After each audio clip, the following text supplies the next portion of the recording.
And so what we're going to hear tonight is how Jesus restores the broken and the lost. Let's give it up for Jim Vu.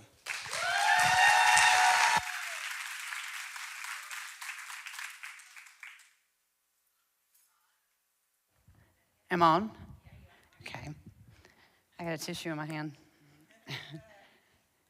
Hey, did you hear that? So I'm Jen Vu. First, I'm going to pray, okay?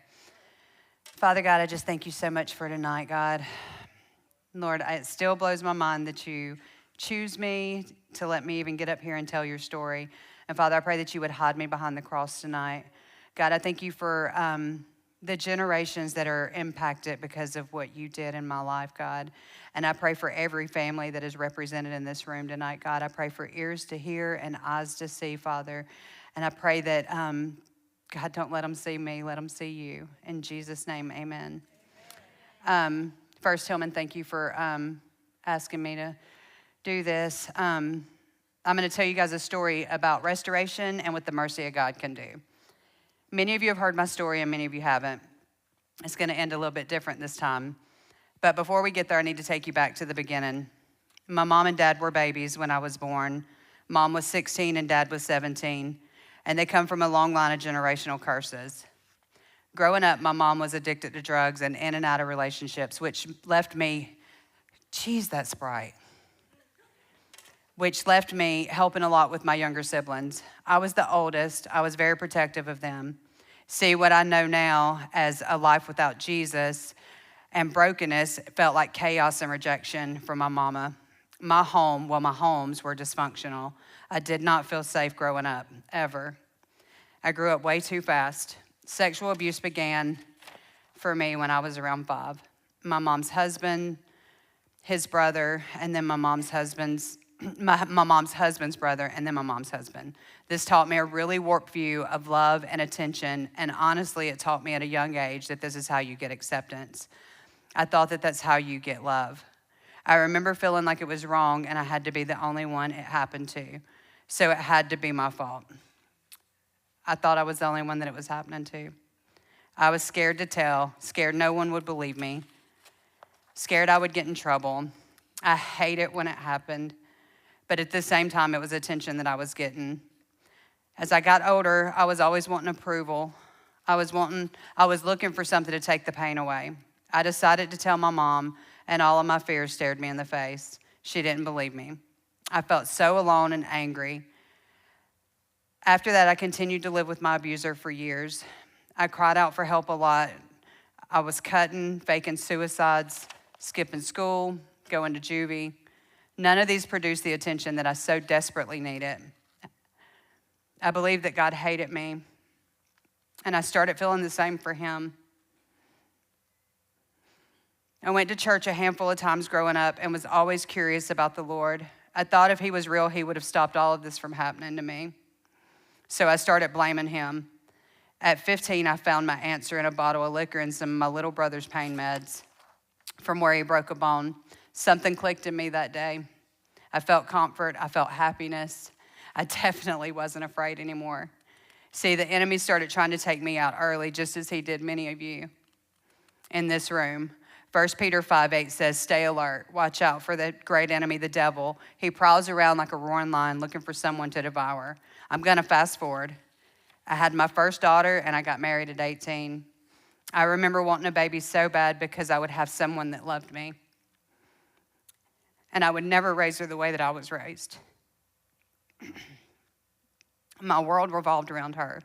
I didn't use during my pregnancy, and she loved her mama. I knew that this is what I was created for, to be a mama. I had my second daughter at 20, and I got divorced at 22. It was very toxic, and we were young. I loved my girls so much, I just didn't love myself. And somewhere along this cycle of being a single mama and a closet user, I had become a mama. In and out of relationships, taking care of my kids' bare minimal needs, and not being a present mama. Somewhere in my mind, I was convinced at least I'm not as bad as some addicts. Y'all know what we do. At least I ain't like them, right? I was living in Alabama, and I had a heartbreak from a very toxic relationship, and I decided to run from it like I did every other thing in my life. I moved to Georgia with my mom when I was 27 or 28. See, friends, God's in this story even before I knew him. Jeremiah 29:11 says, I know the plans I have for you. They are plans of good and not disaster, to give you a hope and a future. I started the methadone clinic, and I got pregnant with my third baby. This time was different. I was alone and addicted. My older girl's father fell off the map when they were young, and this new baby's dad was not in the picture either. This is the first pregnancy I was addicted during, and I was also a methadone patient. I am convinced that the Lord has had his hand on her since the moment of conception. To know her is to love her. When she was born, she had withdrawals, and defects got involved in my life. I was talking to a guy online and started dating him. And when I told him I had to move, he offered to move us in with him in Warner Robins. I left my older girls with my mom for school, and here I go, running again. I spent most of my life running. From the law or defects, just running. After moving here, I got stopped in a roadblock, and shocker, I had a warrant out for my arrest. If you haven't noticed by now, there's a million missing pieces to this story, but we just don't have enough time for all that. So I got locked up, and Alyssa was placed in her first temporary home situation. Instead of doing the right thing to get her back, I used it as an excuse to go deeper and darker. I said, nobody understands what I'm going through. Things got really bad. I was in and out of jail, rehabs, detoxes, and I wanted to die. I started the fall get back up cycle, go to a program, relapse, NA, relapse, AA, relapse. I could stay sober for a little bit, but I wasn't free. I was doing it without Jesus. Does anyone have one of those stories that when you try to think of time frames or the thought of trying to say it all feels impossible? Well, me too. It's so much. But somewhere along the way, my brother gained temporary guardianship of all of my girls. This time, I decided, okay, I'm going to show everybody I can do this. So I started going to CR in Shady Grove and Southside. I was also going to ONEWAY at Second Baptist and some AA, but it was strictly to get my kids back, and I did. I did everything Defect said. I did cartwheels for them. I passed every test. I was even managing a restaurant, and I got pregnant with my son, Liam. I had all of my babies back, but I was still doing it without Jesus. When I was pregnant with Liam at 7 months, I relapsed, and what started small ended with heroin. When he was born, he had enough withdrawals for Defects to step in again. I lost my kids again. I had a no contact order with Liam and Alyssa. My older girls were fed up with me and moved in with my sisters. There's so much more to the story, but that's the big picture of it. Once again, I had chose drugs and men and my own self-pity over them. My addiction got really messy real quick. I started shooting heroin, smoking crack. I was in and out of jail and trap houses. And if you don't know what that is, that's a drug house. I did what I had to do, no matter the cost, for what I needed. I was homeless. I was a liar. I was a manipulator. I was a thief. There was sexual and physical abuse. I have scars today from the physical, and dying was a strong possibility. And it was definitely welcomed. The only part of dying that scared me was being a Jane Doe. I was estranged from everyone. No one knew where I was at, and at this point, they probably didn't even care. I didn't want to die, and my children never know that I'm sorry and that I did love them. And that it was never their fault. Friends, I was so broken and I was so lost. I hated God and I blamed my life on him. I was addicted to the chase and the lifestyle. I couldn't function without it, and I had no desire to try at this point. But then there was God. And my hatred for him had no impact on his reckless love for me. I broke that no contact order with my son. I got caught on a warrant with him. I was took to jail, and Liam was placed in foster care. I remember calling his dad from jail and being told he was in foster care, and I was so angry because how are they going to take my baby? Because I was, best mom in the world. Looking in hindsight, I see God. Again, things are real blurry, but I got out and I got high. Liam's dad called me and said Liam's foster mom, Jill Ulf, told him about a place called Abba House. And if I would go, she would pay my tuition. She fell in love with Liam and she made him a promise that she was going to find his mama and help her. And she did. She was the hands and feet of Jesus in my life, and I'm always going to be grateful. There's some sweet and funny stories about Jill, but I'm going to leave that out for time's sake. But I will say that if you know Jill, then you know. And this was the first time in my life that someone helped me with nothing in return. And I didn't understand it. It was so foreign to me. People have asked, Jen, what was bottom for you? And my response is always this: I knew how to do rock bottom. I was a pro at that. It was when somebody chose to love me when I had nothing to offer them.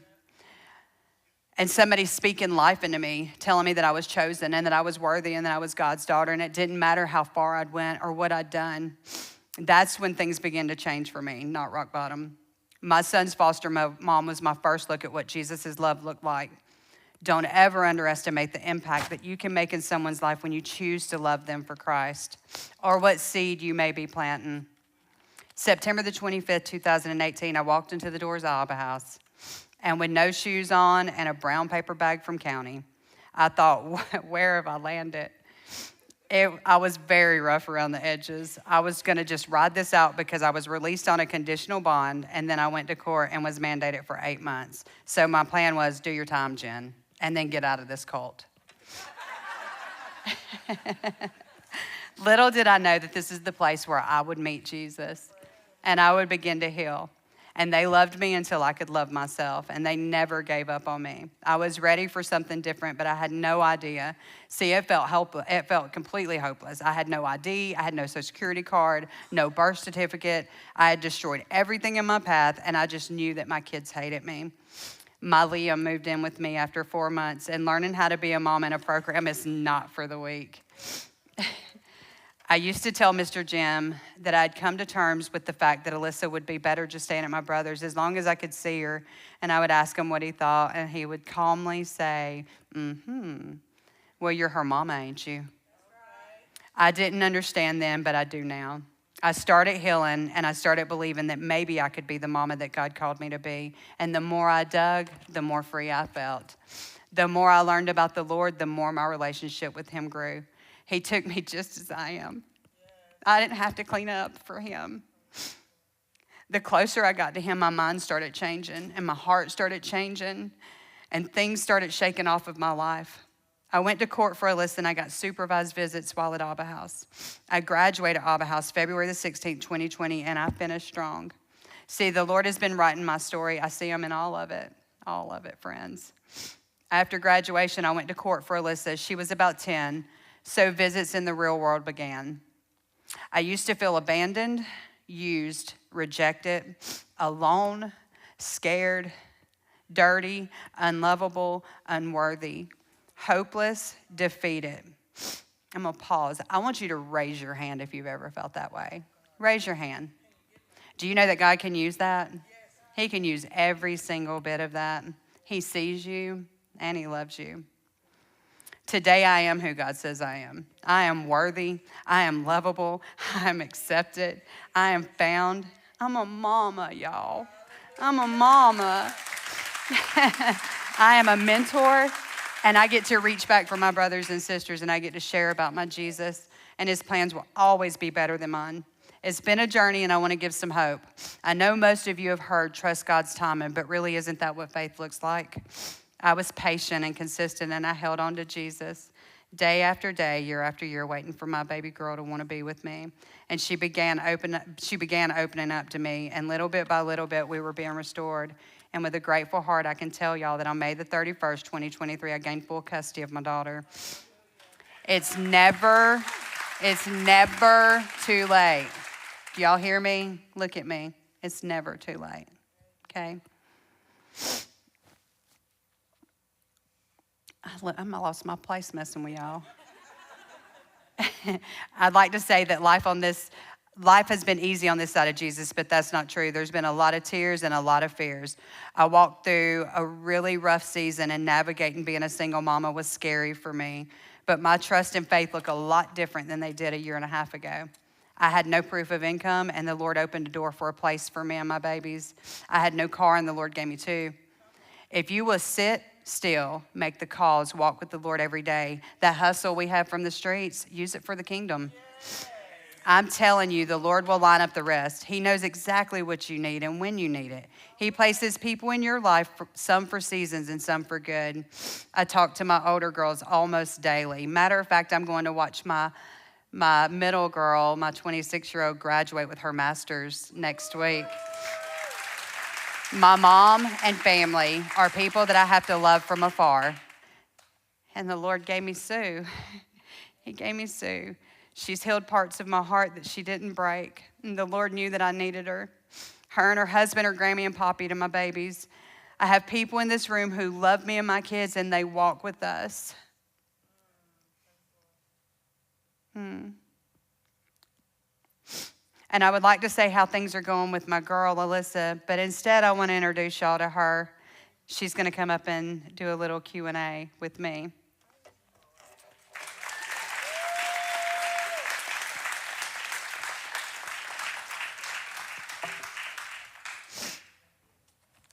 Come on, baby. Is your mic on? You nervous? Is it on? 3. Okay, I have your answers. Give me. Okay. So, you know, how bold is it for a 16-year-old to even get up here, right? She's like, send me, Father, I'll go. Yeah. Pastor Terry tried to get us to do our testimony. She's like, absolutely not. No way. Okay, so we're going to just start with question number 1. Alyssa, what was it like to have a mom who struggled with addiction? Having a mom who struggled with addiction was really hard. Growing up, my home didn't always feel stable, and I never really knew what to expect. Some days were okay, and other days were not. And that inconsistency made me feel uncertain. It felt like I had to grow up faster than I should have. I worried about things most kids don't even think about, like if my mom was okay, if she was going to keep her word, or what kind of mood she'd be in. This made me anxious and always watching, always trying to read the room before anything even happened. There was also a time where I felt like I had to be the strong one, even though I was still just a kid trying to figure things out. Even when things looked fine from the outside, it didn't always feel that way on the inside. From a young age, there was a void in my heart that I filled with self-harm. I learned how to act like everything was okay, but in the inside, I was dealing with confusion, hurt, and sometimes feeling really alone. What do you wish that adults understood about what you have gone through? I wish adults understood that even if kids seem angry, distant, or shut down, it doesn't mean that we don't care. Most of the time, we still love our parents. We just don't know how to handle everything that we're feeling. There is still a part of us that wants a relationship and wants things to be better. Trust is a really big thing too, and it takes time. You can't just expect everything to go back to normal overnight. It takes consistency, like real long-term consistency. You can't just do better for a short time and expect your kids to fully trust you again. I know for me, it took a long time to start trusting my mom again. And even now, I still have moments where I wonder, what if it happens again? That fear does not just disappear. And another big thing is addiction doesn't just affect the person, it affects the people around you too. I know for me, my mom's addiction led me to live in an unsafe environment where I experienced a lot of sexual trauma, verbal abuse, and physical abuse. Also, kids notice more than adults think. Even if you try to hide what's going on, we can usually tell. We can feel when something's off, and that creates anxiety and confusion, especially when no one explains anything. Being honest and showing effort over time means a lot more than just saying things will change. And honestly, kids don't want pity. They don't want people to feel bad for them or treat them differently. They just want to be understood. And healing is not as simple as forgive and forget. It's not that easy, especially when you've been hurt more than once. Forgiveness takes time, and so does rebuilding trust. Kids need patience, consistency, and space to work through everything. Okay, baby, what have you learned about yourself going through this? I've learned a lot about myself through everything I've been through. One of the biggest things that I've learned is that my identity isn't based on my mom's choices or the things I've been through. My identity is in Jesus.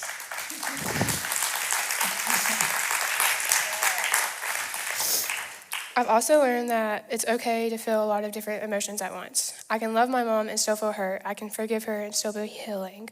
I can have good days and still struggle sometimes. All of that can exist at the same time, and it doesn't make me weak, it just means I'm human. My faith also has changed everything for me. I didn't grow up in a Christian home, so choosing Jesus felt something like I really decided for myself. I learned that God can use even the hardest situations for something good. My brokenness does not disqualify me, it's actually where God shows up the most. And going through this has made me more compassionate. I understand what it's like to be hurt, and that helps me care more deeply about other people around me. I've also learned that I don't have to depend on people or things of this world to feel secure, because people can let you down, but God doesn't. His love is steady, and even when everything feels uncertain.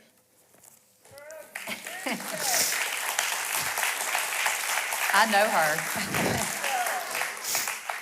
How has my recovery and walk with the Lord affected your life? Watching my mom go through recovery and grow in her walk with the Lord has honestly changed my life in a way I didn't expect.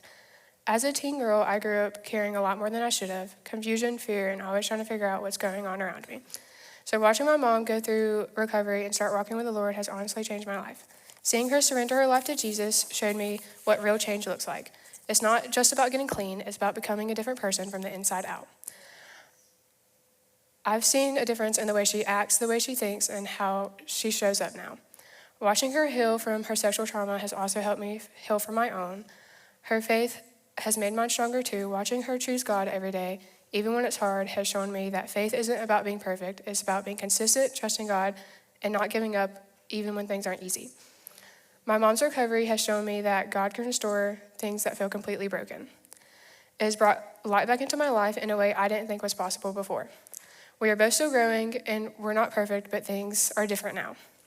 One of my favorite verses is Romans 8:18. It says, "For I consider that the sufferings of this present time are not worth comparing with the glory that would be revealed to us." This verse gives us hope by saying that current pain is not the end of the story. Even though me and my mom have walked through a lot, there are still greater things ahead that those struggles don't get to define or erase.